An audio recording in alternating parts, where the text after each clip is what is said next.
يا ربي نقولي ججبوت اللافنين إيقنتا فدي لبودين الراندي شافنين مجموعة الحق مقاتي مقافنين إبفني قبافنين يا ربي نقولي ججبوت اللافنين إيقنتا فدي لبودين الراندي شافنين مجموعة الحق مقاتي مقافنين إبفني قبافنين مجموعة الحق مقاتي مقافنين إبفني قبافنين.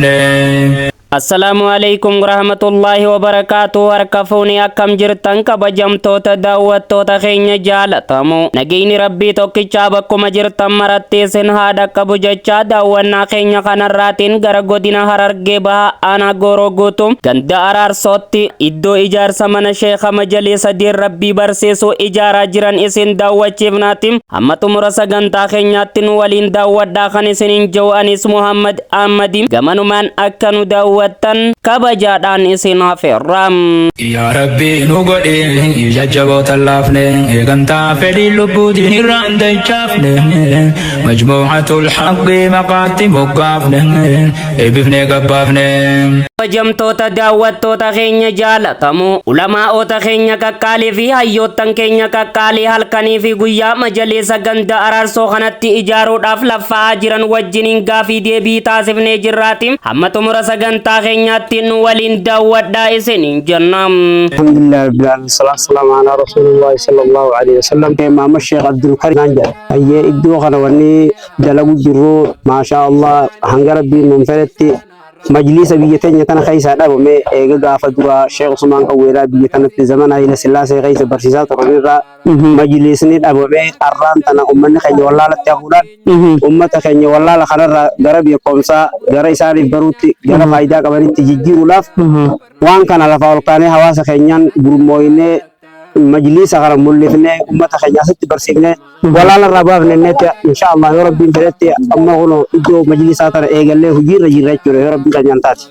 Gaaf tokko nabiyyiin keenya alayhi salaatu salaamii gaafii irra kaasanii Allahumma salli ala mubaarik waan ummanni sahabaa isa gaafatanii jechaan sawaabni nama ilmoo fi barsiifatee waan akkamii maal harkataa abdiin isaanii akkamii jechuudhaan gaafiin nabi Muhammad alayhi salaatu salaam Jibriil alayhisinaan karaamullah ilaa gaayata lahu jecha rabbii olaanaati sawaabni sahammanaa waan beekamu jee Jibriil gama rabbii isaa deemuudhaan yaa rabbi maali sawaabni nama ilmoo fi barsiifatee jee gaafannaan kalaamullaahi laa gaayata lahu kalaama rabbiiti sawaabni sahammanaan hin beekamu akka nama hajjii marraa kumkulan goreeti akka nama gabra kumkulan bilisoomseeti akka nama jihaada marraa kumkulan dhaqee jihaadeeti jee kalaamullaahi laa gaayata lahuudhaan irraa xumuree jechuudha jecha rabbii olaanaati hanganaan hin beekamu fakkeenyaaf akkasii jechuudha rabbal alamin subhanahu wa ta'ala akkasitti Jibriil dhufee nabiyyi keenya alayhi salaatu salaam akkasitti nabiyyi keenya ummata isaatiif waan kana ibseefi nutis gaarraan tana ilmaan keenya waan kana barsiifne diin islaamaa kana barsiifne nutilleen akkamiin akkasii abboottiin harkan jechuudhaaf hawaasni keenya wali gurmaa'ee waan kana maasha Allah kun jala bu'ee jira jechuudha. Egaa hawaasni keenya lukkuurraa hamma lubbuutti majlisa kana bakka inni keenya gargaarsa rabbiitiin rabbii keenya gargaarsa godhannee qabeenya keenya irratti hirkachuudhaaf odoo hin ta'in humna keenya irratti illee hirkachuudhaaf odoo hin ta'in majlisa kana inshallah rabbii keenya gargaarsifannee bakka inni keenya kanaafuu dhaamsiin ani qabu hawaasa muslimaa dargaggoos ta'ee dubartaas ta'ee shamarreedhaa fi qayyoo qarree ummanni muslimaa deeggarsa inshallah hanga dandeetisa waan kana keessatti khayrii hojjechuudhaaf guyyaa jannata akka badhaafamuuf akka nu gargaartanii inshallah yoo rabbii keenyaan taate kana dhaamsa dabarfachuu barbaada. Isinilleen as dhuftanii akkanatti yaadan irraa fuutanii deeggarsa ummata muslimaa kana hojii isaatti jirtan kan irra laaltanii qilleensa irratti nu oolchuudhaaf maqaa rabbii ol ta'eetiin galatoomaa guddadhaa boora deegaa gara seenja. Ani jiraata arabdaa qaamanii adeemiruu mudiin jedhama.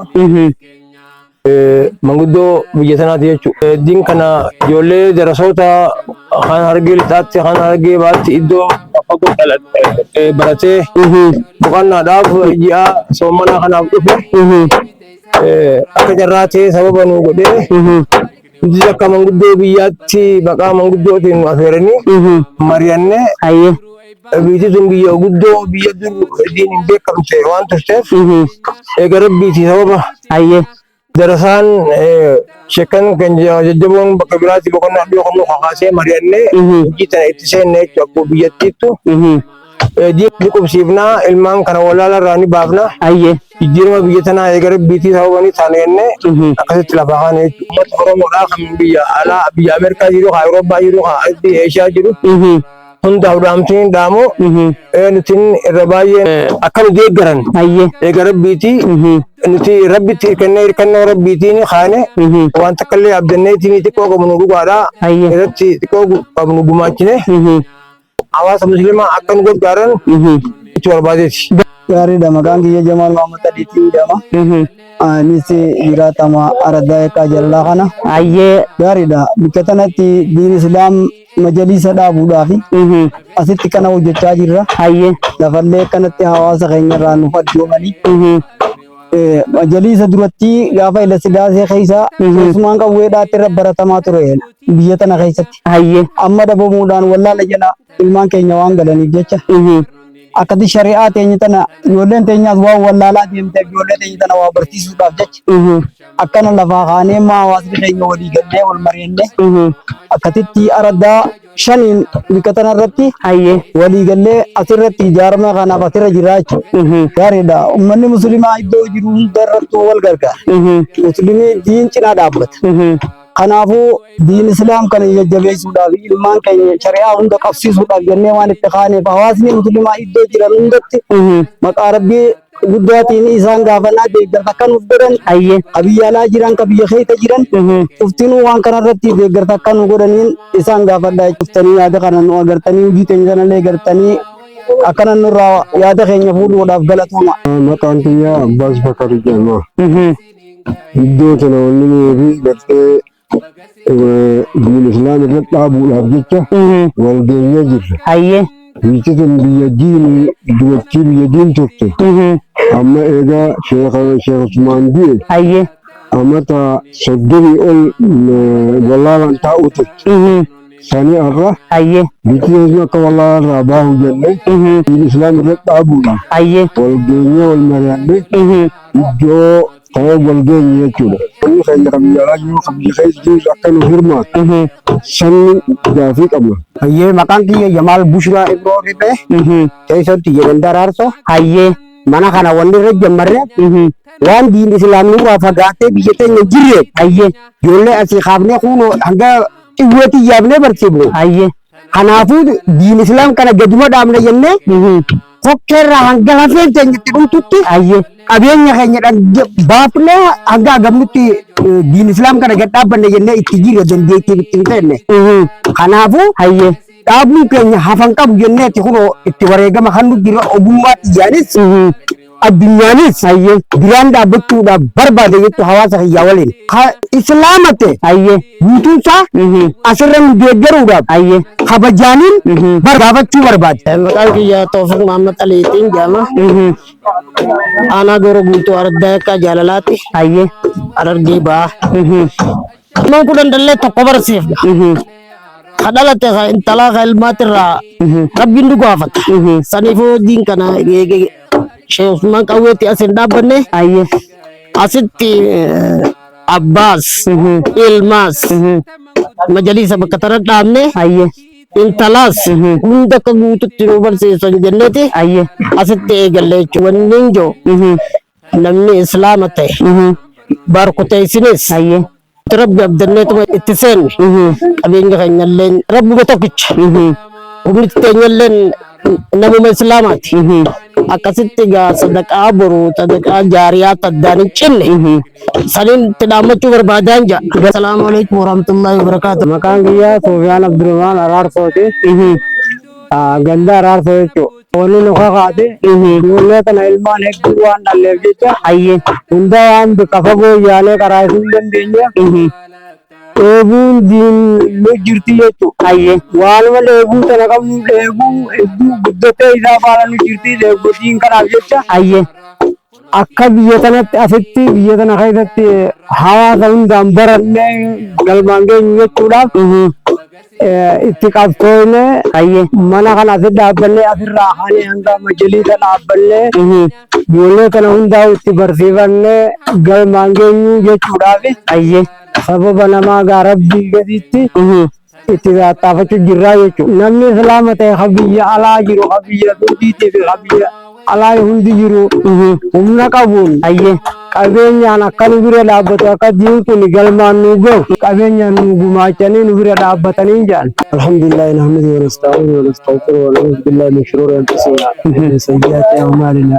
من يهدي الله فلا مضل له ومن يضلل فلا هادي له واشهد ان لا اله الا الله وحده لا شريك له واشهد ان محمدا عبده ورسوله اما بعد ولذا ورباده akka barattoota ilmiidhaatti biyya namaa keessa deddeemuun abbaa biyya namaa keessa deddeemuu garaagarummaa biyyi diin qabdu biyyi diin hin qabne qabdana hedduu akka nu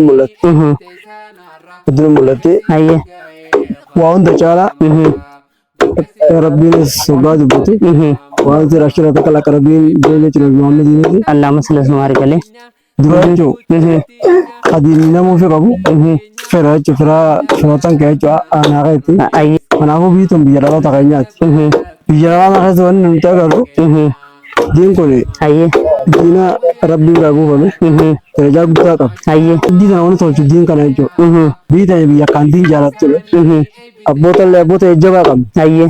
Uummata diinee baay'ee takka jaalatu qabna. Hawaasni keenya waan diinirraa achi kaa'atus hin qabu. Lubbuu isaaniitis osoo ta'e haa takka waan achi kaa'atu hin qabu jechuudha. Arraas hafteen saabaadhaan ni jirti.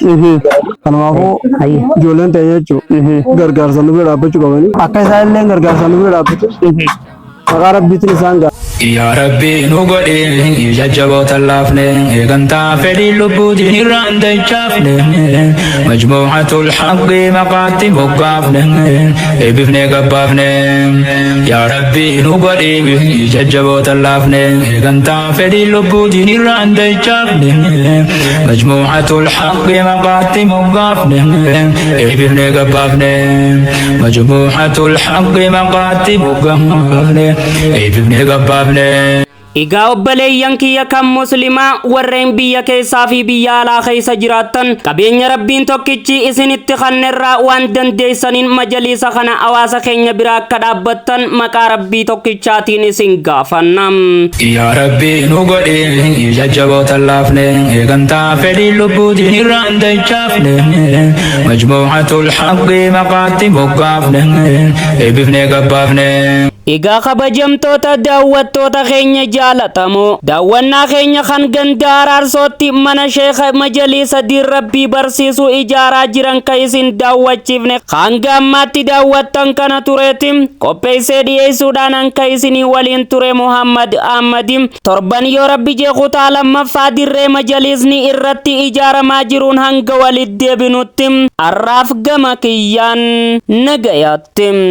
Yaa Rabbii nu godhi jajjaboota laafne eegantaa fedhii lubbuutiin irraan dachaafne majmuucatul haqqi maqaatti moggaafne eebbifnee gabbaafne.